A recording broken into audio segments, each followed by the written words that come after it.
Hello and a very warm welcome to your local part of the show. We're live in Newcastle with the very latest on the election campaign trail in the North East and Cumbria. And with me in the studio, taking a break from bashing on doors, a Labour frontbencher, Chion Wura, who's standing again in Newcastle Central, Kevin Holinrake, the Conservative candidate in Thirsk Moulton, a seat he won in 2015, Jonathan Wallace, the Liberal Democrat candidate for Blaydon, and Phillip Broughton, who's standing for UKIP in Hartlepool, the party's top target in the North East. Also this week, have the parties got the bright ideas to improve our schools? We're in Hartlepool finding out. But let's start with the manifestos and the impact on the campaign this week. Kevin Holinrake, if your manifesto was supposed to lead to another surge in Conservative support, it's backfired, doesn't it? According to the polls today, it suggests that Labour's closing the gap, and it's particularly, perhaps, on their policies towards older people that have been perhaps unpopular on the doorsteps. Well, this certainly isn't a giveaway manifesto. What the Prime Minister's trying to do, what the party's trying to do, is make sure future generations have the opportunities of previous generations. In terms of the changes to for elderly people, for adult social care, for example, many people will be better off under the changes. If you're in residential care, you're better off. Some people who are getting care in the home are better off. But what it does is makes it a fair system that if you are receiving state-funded care, your assets are taken into account, whether it be cash assets or the value of your home. Does it strike you as fair? Does it strike you as very conservative that people who've built up got a home, bought their home, hoping to pass it on to future generations, are now being told, look, 100,000 is the most you'll be able to pass on. If you're unlucky enough to get dementia, for instance, no, that's not true. The value of your home will almost certainly be wiped out. It's not true that that's the most you'll be able to pass on. All it's saying is you'll be able to keep £100,000 in any circumstance.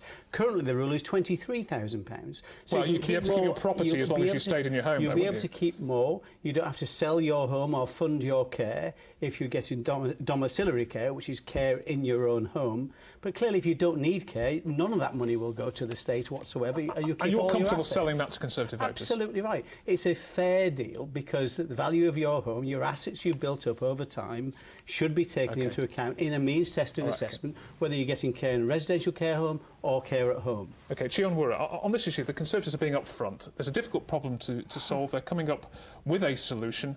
Labour hasn't got one. We have absolutely got a solution. Now, the Conservative Party manifesto shows the contempt that Theresa May holds of the British public because she's banking on a hard right Brexit and treating pensioners with absolute disdain. So the 100,000 that the dementia tax, if you're unlucky enough to not be healthy until your last days, whereas Labour Party, what we are saying is that we will be investing in social care, overcoming the hard cuts of the last year. We've costed it. The Tory Party as I understand it, as I heard John McDonald talk about this, you're going to put some extra money in. That's the taxpayer that's going to fund that. So this falls on the taxpayer. Yes. And he said that wasn't going to be enough, so you haven't got a long-term solution. We've said, the manifesto makes it clear that we will be building a national care service. We'll be starting that out. How are you going to fund that? We've set out a fully costed manifesto, which the Tory manifesto has not costed at all. You're putting £8 billion extra into social care, but you're not suggesting how you long-term solution to this, which at least the Conservatives are. They're being brave enough to say, look, it's a big problem. This is our solution. This is not a long-term solution to it, because the Conservatives is going to take away people's earnings, what they've invested in, and leave people poorer and more scared about what's going to happen to them in old age. So we want to give people the reassurance that they don't need to be afraid of being hammered and not passing on what they've built up because they happen to be unlucky enough to be ill. Jonathan Wallace, the Liberal Democrats are as guilty of ducking this as Labour are, aren't they? No, absolutely not. We've put forward a proposal for £6 billion to be invested in social care and the NHS. It'll be paid for by a penny on the pound in income tax. We all use the health service, and it's right that we should all be contributing towards it. The Conservative proposals actually, one of the key reasons why they won't work is because there's no cap on what people will be paying towards the cost of their care. Absolutely right that if you're wealthier, then you should pay a contribution towards your care costs, but what the Conservatives are proposing is that there be no cap on it, and we are proposing that there should be a cap of £72,000. Phillip Broughton, for UKIP, it'd be nice to know what was in your manifesto. It's not been published yet. It's coming next week, so you'll just have to be a little bit patient. Well, what do you do about this? Well, what we're saying is, look, the Conservatives are absolutely treating pensioners in a terrible way. This is a Conservative government that has put pensions back several times, and what we're saying in UKIP... The pension has gone up. No, we have the triple lock. No, but the pension goalposts have been moved 2 or 3 times in this Parliament alone, and that is wrong. And what we're saying is you've got to protect the NHS, you've got to keep the NHS in the public sector free at the You've point also of got to use. fund this. And we've also got to fund solution it. for funding. Well, we promised £3 billion more into the NHS and social care at the last general election, and I'm pretty sure in our manifesto we will be saying we'll protect the NHS, and we're fighting for local services at the local hospital. In Hartlepool, we've had those services taken away. OK, all right. Chian Wurra, it's... these poll ratings, which might encourage your party, but it may be less to do with your manifesto and your policies than the fact that actually people have looked at this and think there's no way Jeremy Corbyn's going to be Prime Minister, so we're safe to vote Labour. Yeah, on the doorstep, and I'm out every day, obviously, our manifesto goes down so well because it's about issues that resonate with people, that people believe in, such as a national education service, such as a national care service, such as investment in the North East's infrastructure, transport, 1.4 billion. Why are you keeping Jeremy Corbyn away from marginal seats, though? A lot of the candidates in marginal seats here don't want him there. If he's a big sell, if he's the big sell as Prime Minister with these policies, why isn't he coming to Darlington? Why isn't he in Middlesbrough South? Jeremy is being seen all over the media. I mean, I'm not personally au fait with his actual schedule, but Jeremy is speaking much more to the media. But I think all of us candidates are out on the doorstep talking about Labour policies and the Labour message, and it is about policies. I don't want to make it about personalities. Kevin Hollingworth, the conclusion from this week is that actually, regardless of Jeremy Corbyn, Labour's policies are pretty popular.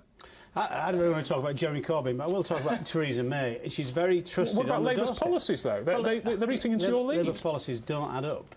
I mean, Labour has committed 375 billion of extra spending in the next Parliament, and simultaneously says it will cut the national debt in the next Parliament. It's completely impossible. And this is the tip of the iceberg. The spending pledges in the Labour Party manifesto, the tip of the iceberg. What I was about to say to you, there's a lot of spending pledges, including this social care one. We don't know the financial impact of them at all. And also the 10 years late on your debt reduction plan. The key thing in our manifesto is we will make a success of Brexit. That's what people want to talk about on the doorstep. Theresa May is trusted to do that. The Tories are talking about the national debt, though, Kevin. Will you accept that the national debt has doubled under the Conservatives?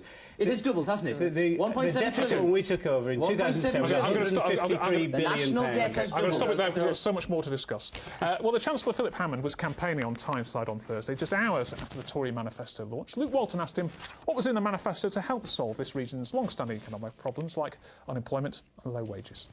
Well, the really key thing is the commitment to our industrial strategy, which is an explicit commitment to make sure that growth is spread around the country and benefits all regions. And we do that by investing in infrastructure, by investing in skills and education, by upgrading local industry and local business. And is there a north-east dimension to that?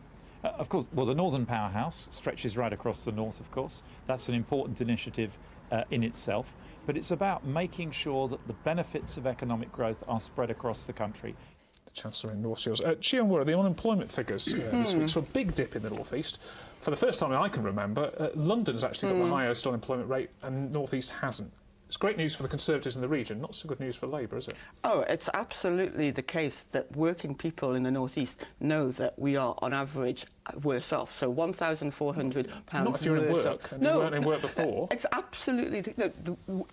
in terms of working poverty, people in poverty who are people in work who are still in poverty, across the country we have 1 million families who are in work or in poverty, and the majority of those who are in poverty are actually in work. So it's great. I think it's important that we are creating jobs in the North East, but they need to be high-skill, high-wage jobs, which are a route out of poverty, and there's no investment to do that. Kevin Hollingworth, that's the point, isn't it? People might be in work, more people might be in work, but they're not getting better off. In fact, the wages, of course, are falling behind inflation. Well, I think you should remember where we were in 2010 when we took over the running of this country. We were in a deep recession, the deepest recession since the Great Depression. And we have turned this economy around. We're now the second fastest growing economy in the developed world. But you'd accept creating more jobs and creating more jobs in the North East. You'd accept that there's a problem with wages, though, isn't it? That people want to see their standards of living go up. I absolutely believe we should have a higher minimum wage. I'm a strong supporter of that. We've got a commitment for the national living wage, which is raising the minimum wage right through to £9 by 2020. But you have to do it in a way that business can afford to do it, and do it gradually. Otherwise, it will cost jobs. OK, all right. Phillip Broughton, this shows it's the Conservatives who are trusted with the economy, isn't it? Or we can trust them with the economy, given the job figures. The fact is, you can't trust the Conservatives with the economy. As I said earlier on, the national debt has doubled. The Conservative Party has actually borrowed more in half the time than Labour were in government. So you cut the national debt has doubled. And that is the fact, Kevin. You can argue, but that's the fact. What are you going to cut that they're not cutting? Well, what we're saying is you've got to cut the right things. So we would cut the foreign aid budget, which is £12 billion. We'd cut the bond formula with £5 billion. We'd say we'd actually cut the quangos, £50 billion on quangos. We've got a white elephant in HS2 and how many jobs that's going to cost us create? £60 billion. But what we've got to do is we've got to create a fair economy where we cut the tax for the lowest paid people, raising the tax threshold. We've also got to make sure big businesses pay their fair share of tax. That's why we'd bring in a turnover tax to stop Amazon, Google and various other companies from not paying any tax.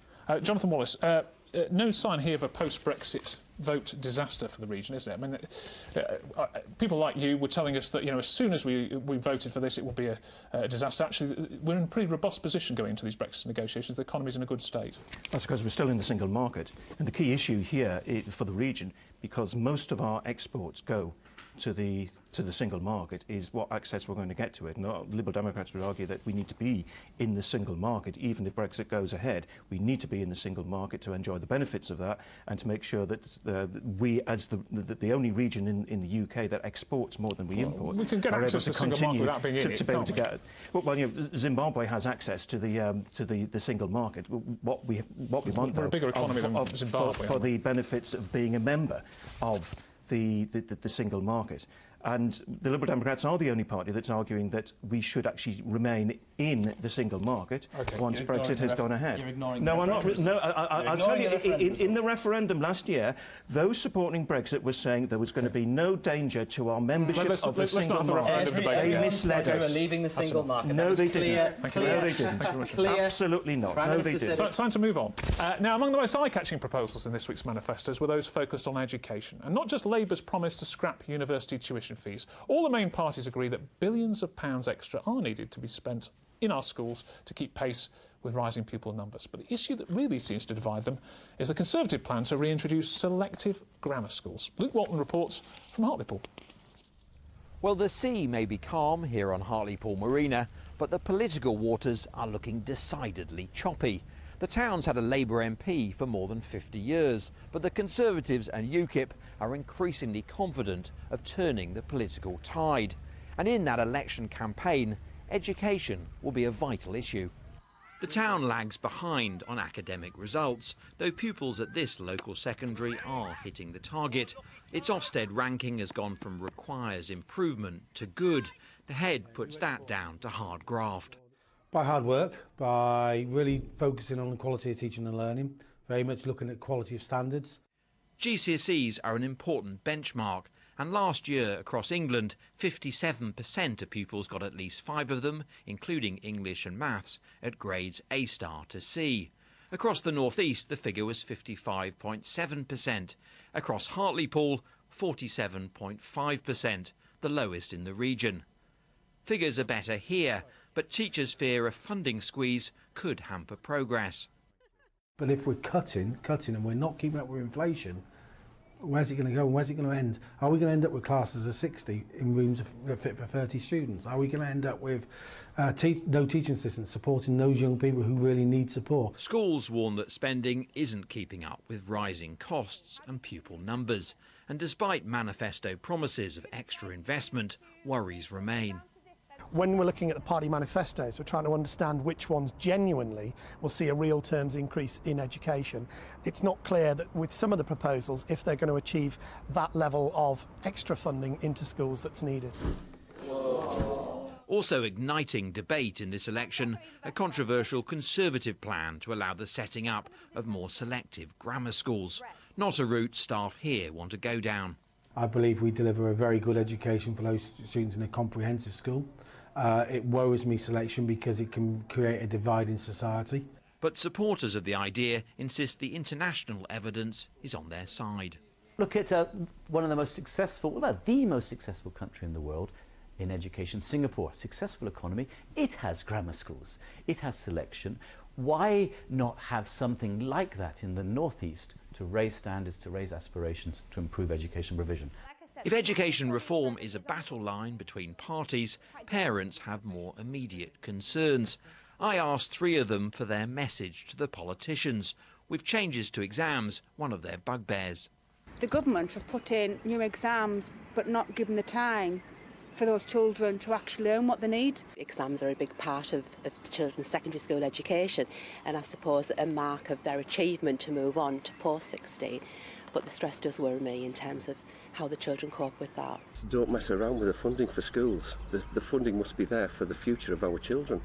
Simple as that. So it's really got to be a high priority. It's got to be a high priority, and it shouldn't be an issue. It should be, we need high quality education for all our pupils. As these students prepare for exams, our politicians are approaching a different kind of test. And with the parties divided on education, the outcome of this election in Hartlepool and across the country could have a big impact here in the classroom. Reporting. Well, the North East Party, which won a couple of seats earlier this month on Durham County Council, is standing in Easington at the general election. Susan McDonald says for them, improving education is a priority for the party, and the government should invest more in early years. More and more now we're seeing that children aren't going into secondary school education with some of the basics of reading and writing.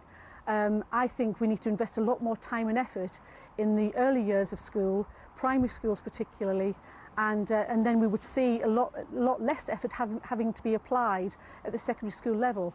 And that would give the children in this area a lot more advantage than they currently have.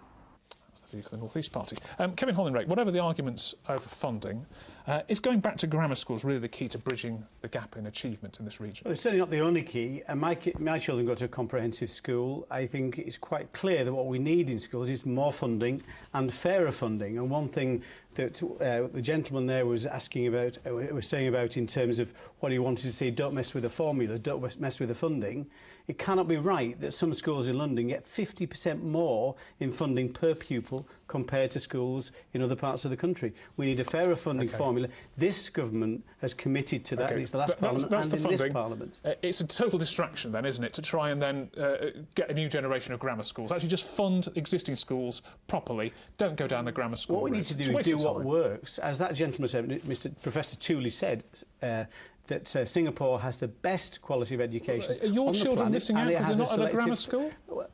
My children, as I said, are at a comprehensive school. We're happy with that education, but nevertheless, we shouldn't rule things out on ideological grounds. It's well, what you're ruling works, them in it's on what's best ideological for those grounds, children. aren't you? It's not just about academic selection for the brightest, it's also about providing technical education for those with different skills, and that's again part of our policies. OK, Chion Wura, the achievement gap here has happened actually under a lot of watch from the Labour councils, hasn't it? I mean, councils like Northumberland and Middlesbrough have had their education criticised. Sunderland's Children's Services failed. So actually Labour bears responsibility for this gap, and actually things could get better if you change the structure of some schools. You know as well as I do that central funding for our local authorities has been slashed by 50%, and at the same time control or accountability the school funding, of the schools has passed away from local authorities. The academy system has taken schools out of the control of local authorities. But you know full well that there are councils in this region, Northumberland and Middlesbrough amongst them, who have been criticised for the standard of education in the schools that they control.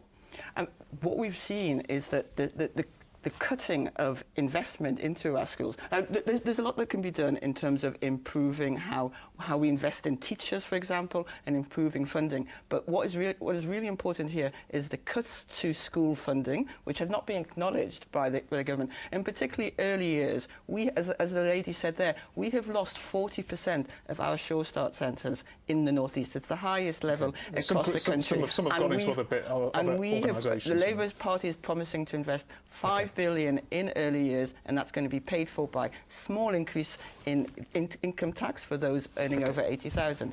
That's part of the solution. Phillip Broughton, grammar schools, of course, UKIP's big idea, wasn't it, in 2015? You've got nowhere to go if you want grammar schools, vote Conservative. Look, I think we're having a bit of a false debate here. Whether it's a grammar school, a comprehensive or an academy, that's not the issue. The issue is the funding. And what I'm fighting for in this election is to make sure we get fair funding, because the Conservatives are cutting £3 billion off the schools budget. Hartlepool's going to lose £850,000. That is true. And you're spending more on the south. They are protecting, to a certain extent, school funding. There are obviously debates about it, but they've said on the formula that no school will lose out. So schools in Hartlepool won't that's lose. not the case. The Educational Policy Institute has done... the Educational Policy Institute has done the figures, and Hartlepool is going to lose £850,000 in school funding, while places like Bournemouth are not going to lose a single penny. That's How not is right. grammar schools going to solve that? Because that's still your party's policy. No, but what I'm saying very, very clearly, Richard, is I'm fighting for fairer school funding in this election. Right. I don't think anybody's not, really, is it? But Jonathan Wallace, the Liberal Democrats who looked at the manifesto, increased funding, all well and good, particularly for early years as well. But as we've seen in Labour's time, investment in buildings and schools, etc., doesn't necessarily improve attainment or tackle social mobility. Well, if you want to tackle social mobility, the worst thing you can do is reintroduce grammar schools. You know, there's talk of Labour going back to the 1970s. This is the Conservatives taking us back to the 1950s. Grammar schools will be socially divisive. They will benefit a small number. There's some evidence, isn't there, that if you're in a grammar school and you're from a poorer background, you do better. Yes. If you're a grammar school pupil, you are part of the minority. And what we're saying is that you need to be making sure that the educational standards are raised for all children, not just those lucky enough to go to a grammar school. OK. And I agree with that entirely. There are 1.8 million children in our country that go to schools that are rated good or outstanding. More children that go to, the schools compared to 2010. Just want to raise other issues. Sion Murray, Labour's pledge this week, scrap tuition fees. Is that really sustainable? It's absolutely sustainable, because investing in our young people, we are not using young people's potential. I see so many young people who either don't want to go to university or to have an apprentice. The figures suggest that more people from poorer backgrounds are going to university now than there were 10 years ago. But they're not delivering in terms of being in the kind of high-skilled jobs that we need as a region, because we haven't matched that with investment. Now, both Philip and Kevin are trying to distance themselves from their party's manifesto and their pledges on grammar schools. We're very committed to ensuring that our National Education Service means that education is accessible to all. And part of that is getting rid of tuition fees This will appeal to a lot of people, a lot of parents who don't want to see their kids land in with 40,000 plus debt at the start of their careers.